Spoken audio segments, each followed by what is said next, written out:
ಬೆಳ್ತಂಗಡಿ ತಾಲೂಕಿನ ಪ್ರತಿ ಕಾಮಗಾರಿಯಲ್ಲೂ ಅವ್ಯವಹಾರ ನಡೆದಿದೆ ಎಂದು ಮಾಜಿ ಶಾಸಕ ವಸಂತ್ ಬಂಗೇರ ಅವರು ಆರೋಪಿಸಿದ್ದಾರೆ. ಅವರು ಬೆಳ್ತಂಗಡಿ ತಾಲೂಕಿನ ಬೆಳಾಲು ಗ್ರಾಮದಲ್ಲಿ ಕಿನ್ಯಾಜೆ ಓಣಿಕೆರೆ ಕಾಂಕ್ರೀಟೀಕರಣ ರಸ್ತೆಯ ಕಳಪೆ ಕಾಮಗಾರಿಯ ಬಗ್ಗೆ ಪರಿಶೀಲಿಸಿದರು.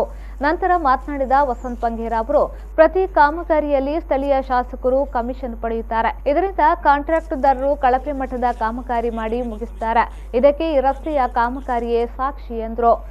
ನೋಡಿ, ಎಲ್ಲ ಕಡೆ ಜಲ್ಲಿ ಹಾಕಲಿಲ್ಲ. ಅಡಿಭಾಗದಲ್ಲಿ ತೆಗೆದು ನೋಡ್ಬೋದು, ಜಲ್ಲಿ ಇಲ್ಲ. ಮೇಲ್ಭಾಗದಲ್ಲಿ 1 ಇಂಚು ಅರ್ಧ ಇಂಚು ಜಲ್ಲಿ ಹಾಕಿದ್ದಾರೆ. ಎಲ್ಲ ಕಡೆ ನಾವು ಈಗ ಕಿತ್ತು ನೋಡುವಾಗ ಗೊತ್ತಾಯ್ತು ನಿಮಗೆ. ಈ ಕಡೆ ನೋಡಿ, ಇದನ್ನ ಆ ರೀತಿ ಮೋಸದ ಕಳಪೆ ಕಾಮಗಾರಿ ಇಲ್ಲಿ ನಡೆದಿದೆ. ನಾನು ಪೂಂಜರಿಗೆ ಹೇಳ್ತಾ ಇದ್ದೇನೆ, ಈ ರೀತಿಯ ನಾಟಕ ಮಾಡಬೇಡಿ, ತಾಲೂಕಿನ ಅಭಿವೃದ್ಧಿಯನ್ನು ಕುಂಠಿತಗೊಳಿಸಬೇಡಿ. ಇದು ಸರ್ಕಾರದ ಹಣ, BJP ಹಣ ಅಲ್ಲ.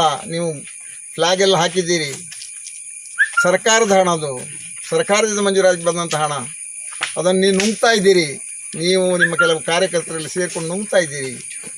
ಒಂದು ಕಾಮಗಾರಿ ಕಾರ್ಯಕ್ರಮ ಮಾಡಲಿಕ್ಕೆ ಒಂದು 6,500 ರೂಪಾಯಿ ನಿಮ್ಮ ಆಫೀಸಿಗೆ ಕೊಡಬೇಕು.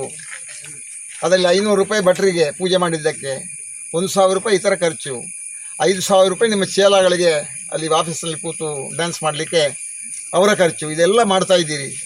ಈ 15% ನಿಲ್ಲಿಸಬೇಕು.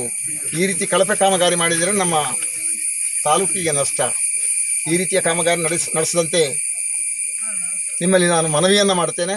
ಏನಂತ ಹೇಳಿದರೆ, ಒಂದು ಗ್ರಾಮದಲ್ಲಿ ಒಂದು ಕಾಮಗಾರಿ ಮಾಡಬೇಕಾದ್ರೆ ಆ ಗ್ರಾಮ ಪಂಚಾಯಿತಿಯ ಮುಖಾಂತರ ಆ ಗ್ರಾಮ ಪಂಚಾಯಿತಿ ತಿಳಿಸುವಂಥ ಕೆಲಸ ಎಲ್ಲ ಇದು ಯಾರು ಕೆಲಸ ಮಾಡಿದ್ರು ಗೊತ್ತಾಗಬೇಕು. ಆದರೆ ಇಷ್ಟವರೆಗೆ ಪಂಚಾಯತ್ನವರಿಗೂ ಕೂಡ ಗೊತ್ತಿಲ್ಲ.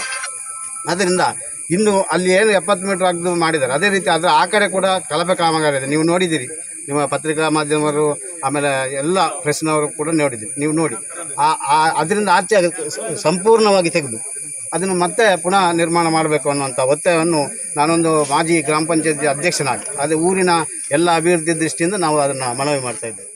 ಬ್ಲಾಕ್ ಕಾಂಗ್ರೆಸ್ ಗ್ರಾಮೀಣ ಘಟಕದ ಅಧ್ಯಕ್ಷ ರಂಜನ್ಜಿ ಗೌಡ, ಯುವ ಕಾಂಗ್ರೆಸ್ ಅಧ್ಯಕ್ಷ ಅಭಿನಂದನ್, ಹರೀಶ್ ಕುಮಾರ್, ತಾಲೂಕು ಪಂಚಾಯತ್ ಮಾಜಿ ಅಧ್ಯಕ್ಷ ಜರ್ಸನಗೌಡ, ಹಾಲಿ ಸದಸ್ಯ ಪ್ರವೀಣ್ ಮೊದಲಾದವರು ಈ ಸಂದರ್ಭ ಹಾಜರಿದ್ದರು.